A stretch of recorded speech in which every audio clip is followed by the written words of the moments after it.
friend of ours right now, familiar face. We got Buddy Love in the building. We got Chuck Bailey in the Oh, building. buddy. Yeah, that's Oh, right. buddy. Oh, buddy. He's back Oh, again. buddy. From a place you know. He's over at the Motor City Smoothie Company. I want to thank you for supporting SPS in the past and always being supportive, man. We happy to have you here today. Shout out to your folks, man, over at Motor City Smoothie Company. One location, soon to be two. Chuck, what's the address on Jefferson again of Motor City? 13222 East Jefferson, Detroit, Okay, Michigan, 48215. Lower East Side, down by the riverside. We go. Somebody asking a question about you already. Chuck Bailey, did you play in the Marcus Taylor, Jason Richardson, Kay Tolbert, Wally Maurice? Okay, all these names. Brent Darby here. Yeah. I'm sure I missed some names. Yeah, this is Chuck Bailey. Sure that is me. That's me. He named some bad fellas right there. There was some. Yeah, let me go. Them guys had some pain, man. I was just, yeah, man. It was little old me, man. Them guys had game right there, baby. Marcus Taylor, Jason Richardson, Kelvin Tolbert, Robert Whaley, Maurice Seawright, Anthony Pieper, Roberson, Jaquan Hart, Brent Darby. Yeah. They're my guys. Them all my guys right there, baby. So introduce yourself as it relates to your basketball background. I mean, I know you've been on the show. It's been more than a year, but just so people who are checking in, talk about your basketball pedigree right now. I mean, I played high school basketball here in Michigan. Played at the Martin Luther King High School. Played at the University of Michigan for 2 years, and I transferred once we kind of went through the scandal. I don't know what accolades you want to tell me. I don't really do the accolades and stuff like that. I don't really talk about that. I don't really like to talk about all that, man. I don't really like to, I let other people say that, man. But I did pretty good in high school, man. Especially my senior year is when I had a breakout year, man. When I really turned it on. But went overseas. Okay. Yeah, went overseas. Played 9 years overseas. Throughout everywhere. Yep, I played with LaVelle. Yeah, that's my guy. Yep, I played LaVelle at Michigan. So what we'll do, we'll move the calendar around a little bit. We'll still keep for the remainder of the time. But Chuck, one of the reasons why I reached out to you, and I appreciate you always responding well, is some change that happened in CB3, Chuck Bailey III, your son, who we saw, get international fame when he was on the cover of Slam magazine, being part of the Donda Doves. That's CB3 right there in the front. It would be on the right, wearing number 2. And now, because of all that's been happening with Kanye, obviously, he's going to be leaving Donda Academy, and he'll be making his way back to Michigan. So you were so gracious enough to say that you would be willing to talk to us about, the pros and cons of, these academies and whatnot. And before we even get to that, can you talk about that call you had with ESPN a little while ago before you got on with us? They were just asking questions, trying to figure out. Actually, I had 2, one with Fox News and one with ESPN. They were just trying to figure out, pretty much like everybody else, what happened, what went on,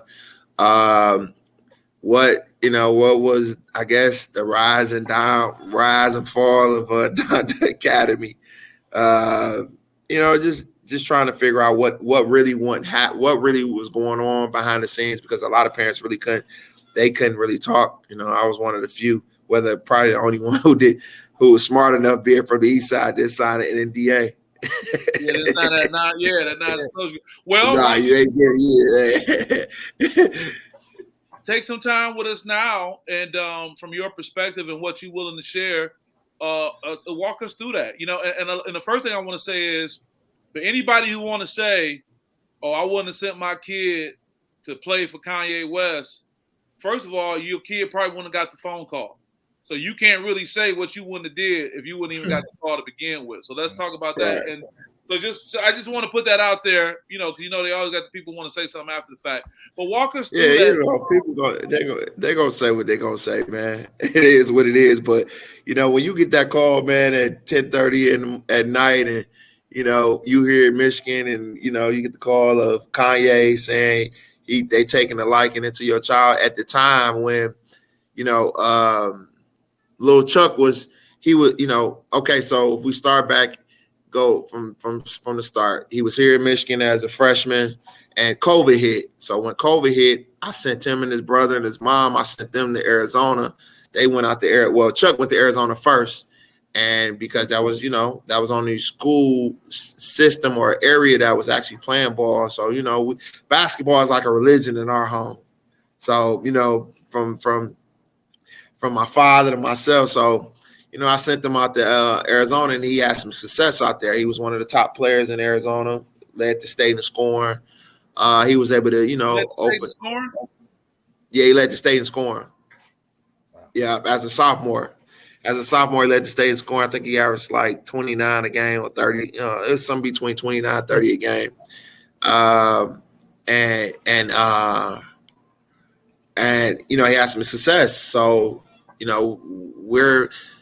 we was on our way to going back to Higley High School, which was the school he was going to, and we got the call. He was rising, he was an emerging star on the West Coast, and they reached out to us, and was like, "We here it is. We got Kanye West. He's interested in your son. He's building this program. He's going to build this mega platform for them." To where he can increase his earning potential, possibly, or from a collegiate standpoint and potentially a professional level. So me being, knowing a little bit about what was going on, what I'm saying? I was like, I asked Lil Chuck, this is what he want to do? And he was like, yeah, let's try it out. Let's take the gamble. You know what I'm saying? I mean, of course they, was talking good, and everything he was saying was sweet. So, and that's pretty much how I went, man. So a lot of promises, a lot of broken promises. How are you guys handling, for the lack of a better term, the fallout or the transition that has to happen? Because obviously, that program is not operating the way it was planned to be right now. There's a lot of controversy around Kanye. So when you talk about giving advice to other parents about these type of situations, probably nothing like a Kanye situation, Yeah. I mean, this situation kind of like a 1 in a million, 1 in a billion chance, situation, man. Like you'll probably never had no situation ever happen like this with no kids and basketball, and like it was just it's like this probably had never happened. So we can't really. I don't really want to judge. You can't really give advice on something like this to a parent. You know what I mean? Because I don't see nothing like this ever happening again, where they shut down, where a guy can be the most hated person. He can turn around and make the whole world hate him in a week. You know what I'm saying? You know what I mean? Like I don't see that happening. You know what I'm saying? I don't see that ever happening. Nothing like this ever happening again. So I can't. But as far as the prep school. What I can say at the prep school level is make sure your child is ready for it. You know what I mean? Because at prep school level, that's a different monster. It ain't like your traditional high school basketball. It's called prep school. So the kids are pretty much kind of treated just like, they preparing them for college, where it's like some programs, I don't want to say, but the top tier programs, the kids are like, it's like a farm system. You bringing them in every year. You know what I'm saying? You got to make sure your child is a dog. You know what I'm saying? If he ain't no dog, he can, it ain't number wolves that come to prep school. You know what I'm saying? So if your child ain't certified, and if your child kind of soft or whatever, I wouldn't. And you as a parent gotta assess that. Like, look, I don't know if my kid ready. You know what I'm saying? I wouldn't advise parents to send their kid to prep school until maybe their senior year.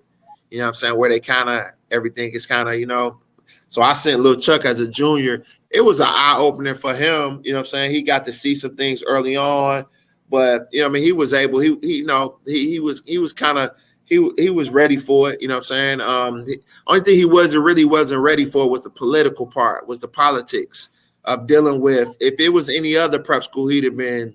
It'd have been perfect. You know what I'm saying? It'd have been cool for him. But the mere fact that it was the political part of being part of, the whole Donda, experience, and we want to call it the Donda experience, you know what I mean, where the blue checks are the ones who play. Whoever got, that's pretty much what it kind of came down to. Those who may not know, those who are verified on Twitter or social media, I mean, they got a lot of information swirling on the media around them, like they're considered the most high profile player. Yeah. So that's pretty much how that situation, and a lot of the top programs be like that sometimes. You know what I'm saying? Like, it's the politics. You got to play certain players because they can be stinking up the gym, but they got to play because if they make a big investment in the player. And you got a role player on the bench. Absolutely. Yeah. Some of those prep schools be set up like that. Some of those prep schools be set up like that. Some of those prep schools.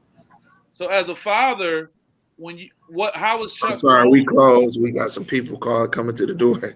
Are they trying to get up in there? I know we don't want to. They want them a smoothie at 7:00 at night. We closed though. Yeah, check this out. So my question is also, how has Chuck grown from this experience? I mean, that's your son, that's your baby boy. How have you seen him have growth from not only just going out there, but from dealing with the fallout that's happening now? I mean, it just make him stronger, make him tougher. You know what I'm saying? This whole experience hasn't done nothing but made him tougher. You know what I'm saying? Made him more of a dog, it's grown him up, being, it is actually has grown, has grown him up. You know what I'm saying? It's made him mature. You know what I'm saying? As a young man, being on his own. How tall is he now? And what's his weight? What's his specs now? Chuck about 6'4.5", 6'5". He about 190 pounds, 95 pounds somewhere. He's a nice side, big guard. He a big guard. Big guard. Yeah, he a big guard. I remember seeing the confidence he had playing before he left. And I can only imagine coming back, man. I don't really know of anybody I've seen, and we'll talk about, starting high school hoops again with all the great things that Derek Coleman has going on, Horatio Williams and whatnot. I just don't know anybody who really had the confidence and swag that he may have had. I mean, shout out to Robert. We know how Rob was swagged out. Yeah. But I just don't know. Here are some events that are coming up. Shout out to Derek Coleman. DC. They're gonna go. Yep. Tell DC you might have to add a game to that, baby. Oh, so you have one? No, we want some of that. We coming back. He said, Dad, he texted me, he said, Dad, wherever school we go to, man, we need to be in everything because I need to, I gotta let I gotta let everybody know, what it is. For the record, Lil Chuck had 15 Division I offers that kind of turned away temporarily. We'll say, I guess. Made that change. So he's definitely on everybody's radar. Absolutely. High majors, Big 12, Big 10, quite a few schools, man. So right now it's just, trying to brush off this this situation and just, keep it moving. You know what I'm saying? Now we in a different market. We back home, which is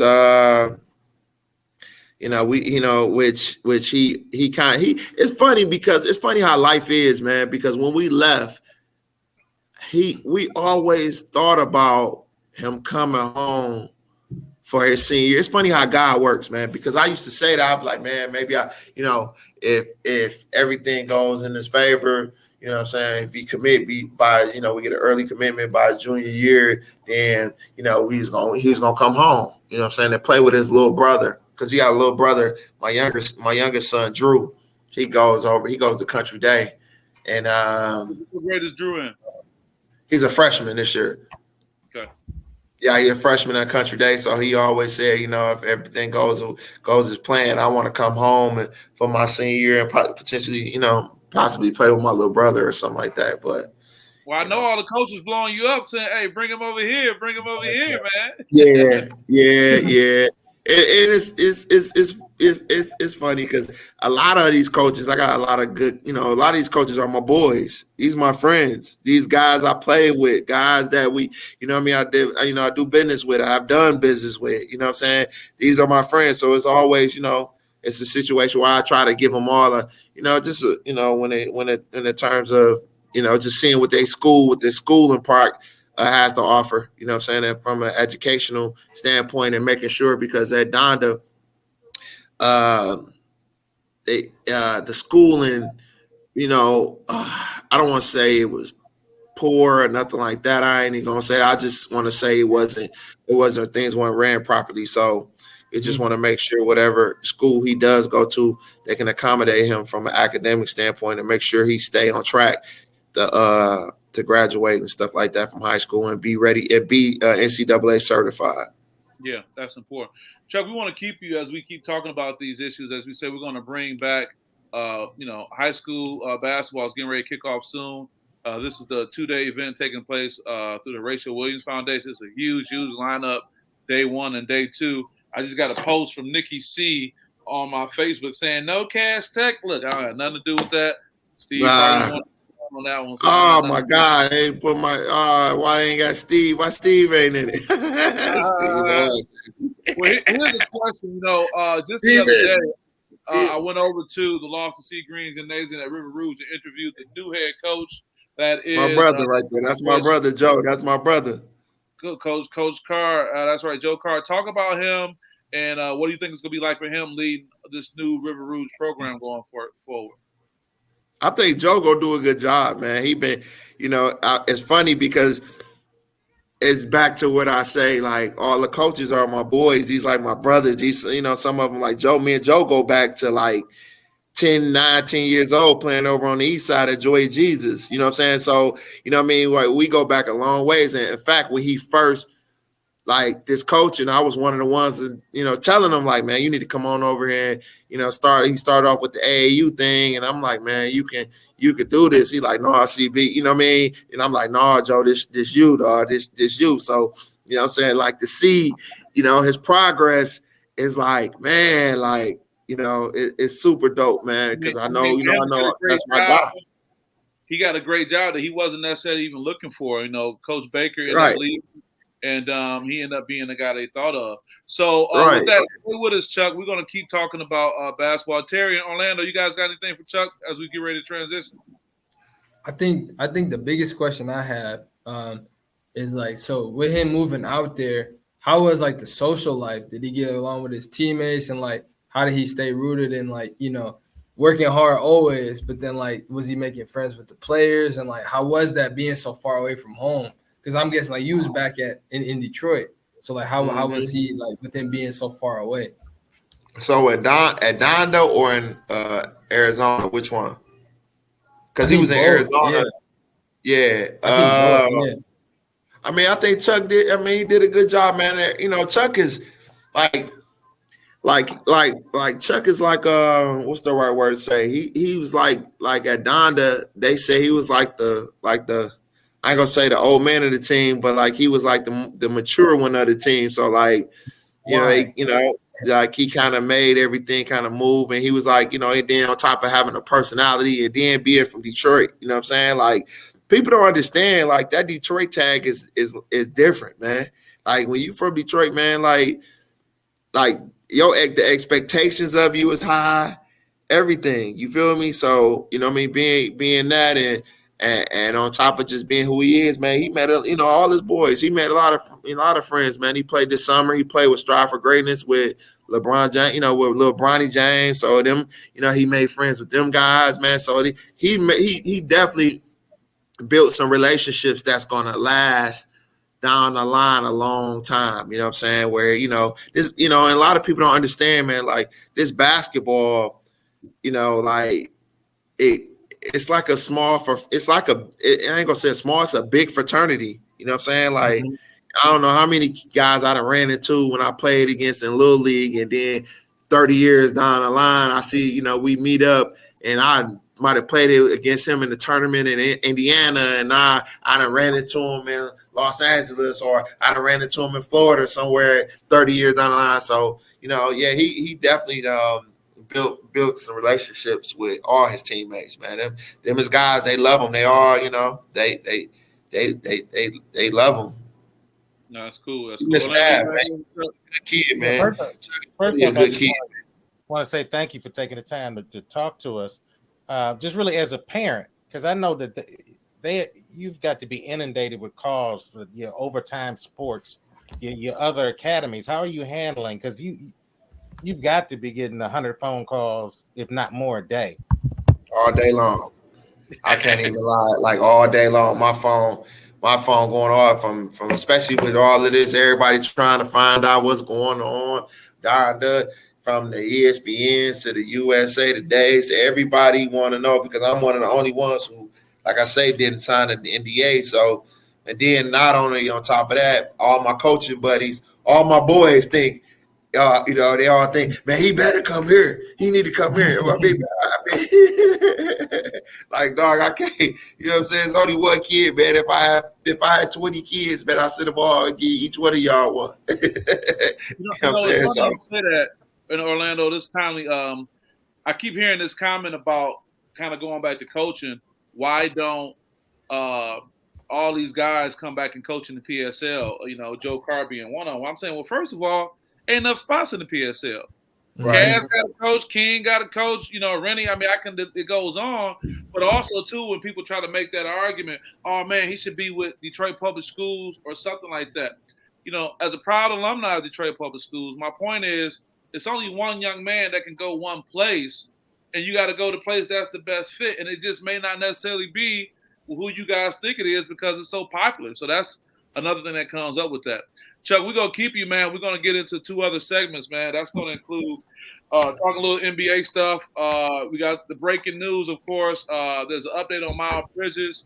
He's going to face 3 years of probation with no jail time after pleading no contest to a felony. That's from Hoop Scoop, and I did see that online as well. Also, too, Eric Booman Johnson said, hey, man, y'all got to talk about Kyrie Irving drama. My God, Kyrie, baby. So before we get to Kyrie, let's go ahead and get into this next segment, which is going to be about the Brooklyn Nets overall, because the big story up until a day ago was, seems like Nash is out, Ime is in. But you talk about somebody living their life, man. How you gonna go from having, relations at your job, turn around and get fired or get suspended, then turn around and get one of the best jobs, and he ain't missed a beat, NBA. So I know it hasn't been a signed, sealed, delivered deal, but all roads are pointing to that Ime Udoka is going to be next coach of the Brooklyn Nets. Chuck, we'll start with you. We got you here, man. How do you think that's going to work out for him? I did not have sexual relations with that woman. No, I don't know, man. You know what? You know what I'm saying? You knew he was good, man. He's a good coach, man. Like, people make mistakes all the time, man. You know what I'm saying? Like, people make, but yeah, we do. Latasha, was it Prince? Yes, we do need him with the Pistons for sure. But people make mistakes. No. She ain't repping the Pistons. She repping the Celtics. The Celtics, man. The Celtics. Oh, dang. Oh, okay. Oh, yeah, I thought she was talking. I thought that was a Detroit fan right there. Because we do need him. No, the Lions need him. No. But yeah. I mean, he just made mistakes. I mean, he's human. That's all I can say, man.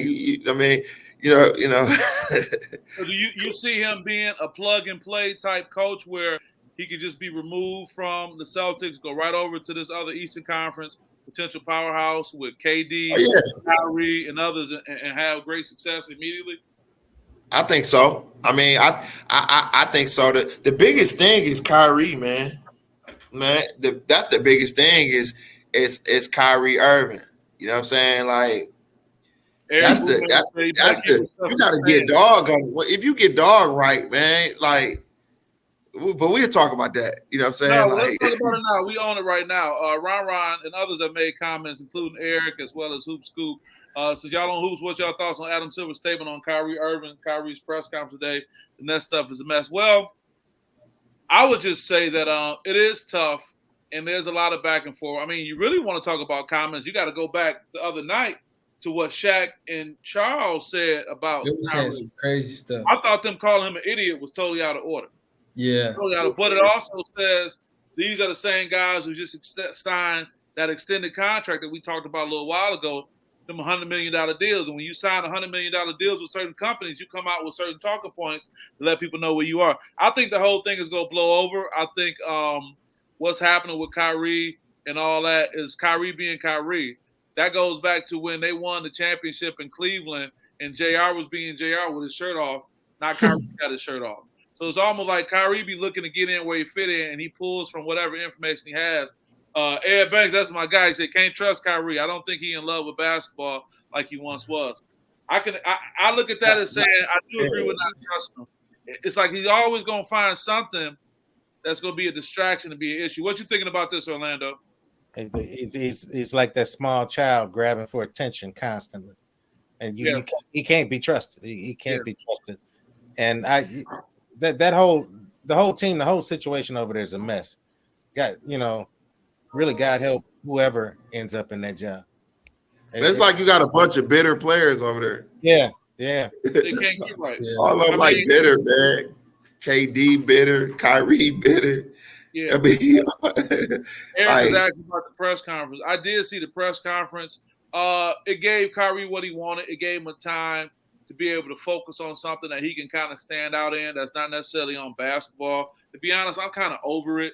The NBA is backtracking. They're having, certain clergymen and rabbis come on and talk, but they're not having real dialogue. It's talking points. They're not having somebody opposite challenging what some of the comments are to really come about. Because the reality, let's just face it, man, in America, there's never any real dialogue about Black and Jewish relations, particularly financially. Chuck, you're a business owner. I mean, I could talk to you all day about the power of economics and how one community is, they say on average their household is about 100,000+, and you got an African-American household at 20,000. I mean, those are the conversations that people want to have, but they're not going to have because you're considered anti-Semitic if you say anything referring to Jewish people.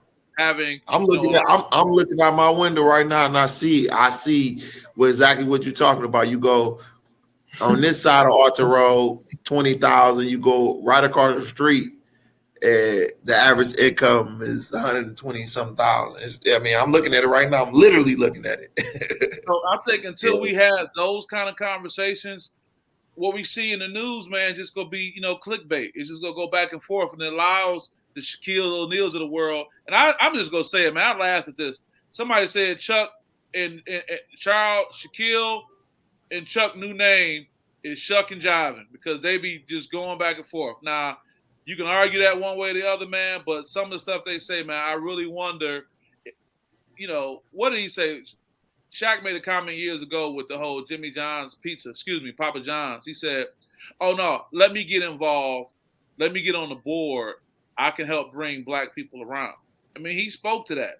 So I think sometimes, man, these guys can become gatekeepers to a degree because we see them all the time. But in many cases, they promote some discussions that are not necessarily overall in the best interest of the African American community. Let me check on a few of these comments real quick. Ed Banks said we need to talk about the young kid that got released from the Spurs. I guess he was exposing himself to women for long. Yeah, his psychologist said he exposed himself 9 times, and she's showing him. Melissa jumped in. Hey, Melissa, she said Shaq and Charles are puppets. They're getting that long, long bag, So that's my thoughts on that. What else you guys have, man, while we talking basketball right now? I just feel like that there's just no accountability in that organization. Nobody answers to anybody there. And I feel like any championship organization that you've seen is always a level of understanding where, okay, like I hear you, I understand where you're coming from, but we got to move in the best direction of the team. Like Kyrie, his mind is not even near basketball right now. And it shows. Like the game before, a couple of days ago, he scored like 4 points. I mean, it's just like he's not all the way there. and we're seeing it spill into, his gameplay, which of course, I mean, where you're at mentally is going to be seen on the court. And so I feel like Kyrie's not there. He feels like he doesn't need to answer to anybody. But I think the problem for me is that Kyrie can have his views. Kyrie can feel how he feels, but there's no level of level of explanation with it. Like, he's not telling us why he feels this way. He's doing all this research, but he's not telling us. Part of it is because he feels like we will never understand. And I think when you get that level of isolation and feeling like something that others don't, and you don't want to say it, then it's like there's no point of saying that. Then you're held at fault, because then you allow what you said or what you shared on social media to be left with interpretation by us. So now we get to take it how we want to take it, because you won't explain why you did it. And so with him saying like, I didn't promote it. When you share something like with us, like like when we send the podcast out, I'm promoting the podcast through my social media. And so for him, he just has to understand, man, whenever you say these things, there does have to be a level of explanation with that, because you have influence, you represent a team, but there's just no accountability in that. The Nets can't tell Kyrie, you should feel accountable for your actions because it represents us, yourself, and your family. No one can have that conversation with Kyrie because he's so far off. No, he doesn't listen to anybody really. Yeah. And that's just, but that's the whole. Go ahead, Chuck. No, but that's the same thing that Kanye is on. You know what I'm saying? Like, It's the same thing, man. It's like they don't. It's like when they so wealthy, they so rich to where they don't, sometimes they don't think they don't think about the people that's up under their family, their friends, their employees. You know what I'm saying? They just make comments based upon however they feeling at the time. But and I really do think Kyrie is suffering from the same mental situation that Kanye is. You know what I'm saying? It's like a group of them. You know what I'm saying? They all kind of, to a degree, I see what you're trying to say, or I'm trying to understand what you're trying to say, but you just going about things the wrong way. You set off so many alarms in the process of it that I can't even get a chance to lock in on your comments because you didn't set off all these other alarms. Like we talk about Kanye, man. Like why would you? Okay, we all know what's up. Everybody know what's up. We all know what's up. Everybody know what's up, man.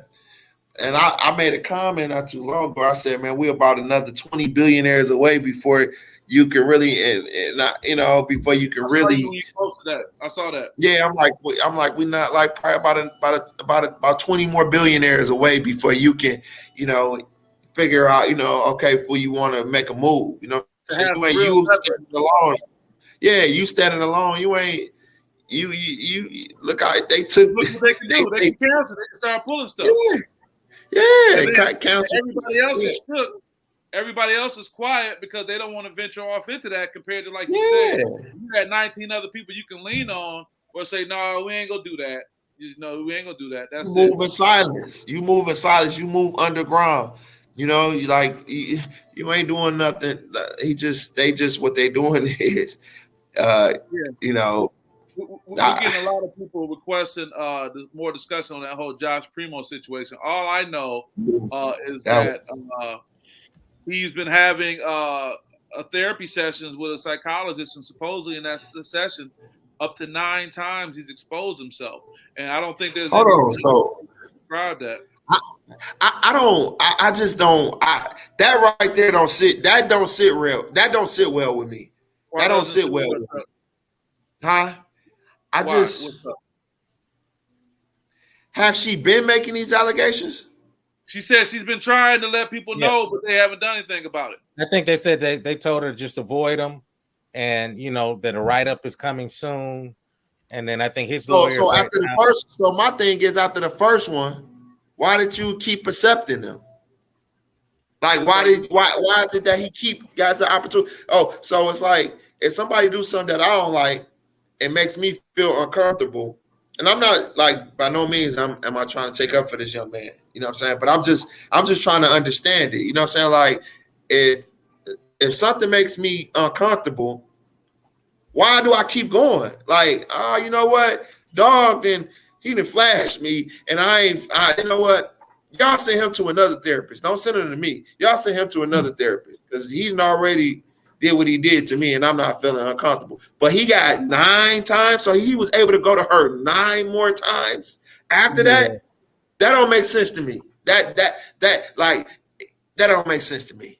That ain't making sense to me. Said the same thing. Why you do? They said what they should have got him a male psychologist. Psychologist, exactly. Yeah. That sounds like somebody trying to get down. I mean, what's she trying to say? I mean, I thought about it. I'm like, dang, did he physically?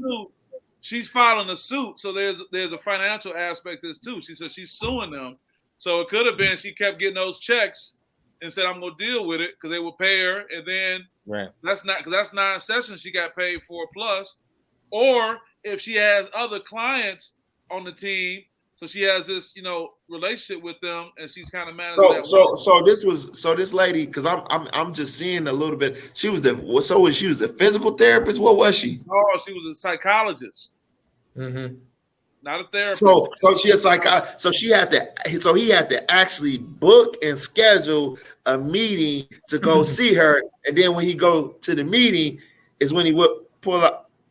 Yeah, he would. That don't make sense. That don't make sense. It just seems like she had been getting. I thought that she had been getting paid all those times, and finally decided to do that. Melissa says she's a white woman too. Let me shut up. I agree with Chuck. Melissa. Right, like no, that don't make sense to me. That definitely don't make sense to me. That sounds like somebody trying to get a couple dollars. His lawyers are firing back that she inflicted trauma on him. Oh wow. So it sounds like. It sounds like they had a relationship going and she got mad. That's what it sounds like. They had a relationship going and she didn't got mad. And now, and so I guarantee she gonna say he sent her pictures. Guaranteed that. There's gonna be some pictures. I guarantee that's gonna come out. We're gonna keep an eye on it. Well, at this point, man, we've pretty much gone through everything. Terry, we didn't get the NFL update, but we had an hour and a half. What do you think about the NFL update? Can you pull it off now, or do we push that back? I mean, the only thing I have an update about, just so the trade that the Dolphins made with the 49ers for them to trade up and get Trey Lance. So 3 of those first round picks, I just wanted to point it out to everybody if you haven't heard of it. So one of those first round picks, they traded down to get Jalen Waddle. They used one of those picks to get Tyreek Hill, and they used one of them to get Bradley Chubb, who they just extended today. So it just shows you, man, like draft picks only go so well. Same with the Lions. Like you trading draft picks away, you use them as capital. You get guys who have proven to be ball players in the league. Draft players are a lot of what ifs unless you know a guy is certain. So I feel like for me, man, the Dolphins are making big moves and they're getting guys that have proven to be good and they're going all in. Oh, Melissa. So, Terry, just real quick, Terry. Just give us the Reader's Digest version. What are the Lions doing? So to me, the Lions are pretty arrogant right here, if I'm honest. So the Lions are arrogant for them to release TJ, who's a key weapon, a guy that was always, a guy you can rely on. The last couple of years, a great target. 5th in like yards, as a tight end. But letting him go because he's due for a payday. His contract extension to keep him there long term for the team was coming up. They don't feel like they need to pay him because they got Jameson Williams, Amon-Ra, Josh Reynolds, guys that they can go out and get. So they rather get draft capital. But to me, TJ Hawkinson is a guy. He's a culture guy. He to me is someone that you can rely on to keep that culture that they're trying to build there. And for me, letting him go is really arrogant to show that you believe that your team can still be successful, even though we haven't seen any of the success. So letting go a key guy to get draft capital, is basically showing that we have something here promising, which I haven't seen anything promising besides Amon-Ra and Jamal Williams sometimes when he wants to, and DeAndre Swift. So for them to let these guys go maybe they're getting draft capital to go out and get defensive players. We know the issue is defense. Offensively, yeah, they're limited, but it's defense. But I feel like they're trying to get the draft capital and trying to mimic what the Dolphins are doing, trying to get guys in with the picks. But we'll see, man. A lot of question marks. I mean, I feel like it's very arrogant to trade a guy who's been consistent for you and a guy who can be a staple piece for a young quarterback that may come in, because I do think they draft quarterback in the next draft. But I think to let him go is a pretty bold move. It seemed like they packing it in, Terry. They're saying, look, we ain't getting nothing out of here. Let's see what we can set up. Well, in your own division, too. Like, they have to see this guy now because he's probably going to get extended with the Vikings. So now they got to see him 8 times total, like twice a year for 4 years if they may sign him for it. Yeah. So, I mean, you got to see the same guy in your division. He's probably going to be killing you because I don't see the defense getting better anytime soon. I got it. Chuck, before we let you get out of here and shut down, is there anything else you want to share about Chuck Bailey III School and what's going to happen, just so we can get a summary on what's going on? What you asked me? What school he's gonna go to? That's the other thing too. They want to know. I just want to make sure. God, man, you go box me in the corner, baby. Hey, dang, my guy.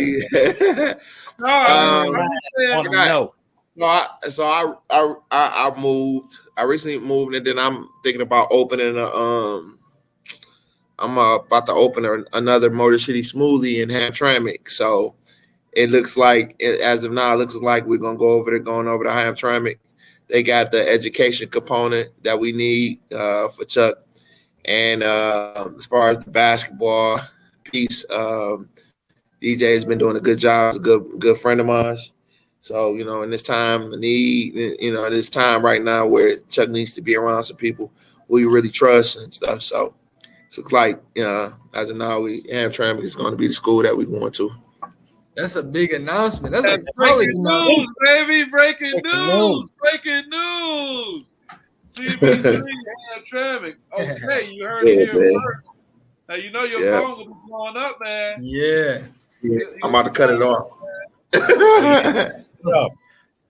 Oh man, well that's Ed Banks up to Cosmos. Okay, we'll be a Cosmo party, man. Well, we can't leave on a better note than that, man. Chuck, we want to say thank you for all that you've been doing and being so willing to come and share. You always give good points on all the subjects we discussed. Terry, thank you for being flexible and all the great stuff you've been sharing about the playoff. Another kudos to you, Orlando, for bringing Micah K in. We had Micah K on earlier, female boxing aficionado, man. She was really breaking it down. And then we want to wish Chuck Bailey III the best as he extends his future to Cosmos Nation. Shout out to Coach Dennis Foster. It'll be a good one. They will be playing at the Rachel Williams Foundation tip-off. So maybe it'll all work out. You can slide in there. So with that, Chuck, thanks a lot. Terry, appreciate you. Orlando, appreciate you. We're going to be back at it next week. Lindsay Hus with the SPS Edge Show. Peace.